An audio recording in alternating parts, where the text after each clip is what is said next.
How to make an A5 brochure on Canva.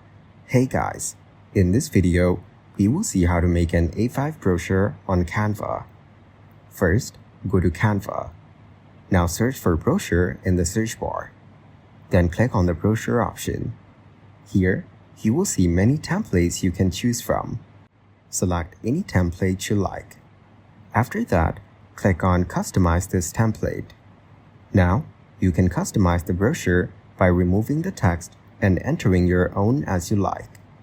Next, click on Resize from the top left corner.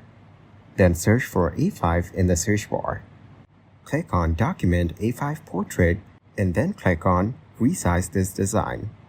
Once resized, click on Resize this design again to confirm. Now click on Share from the top right corner, then select Download. Choose the file type, such as PNG, and adjust the size using the slider. After that, click on Download.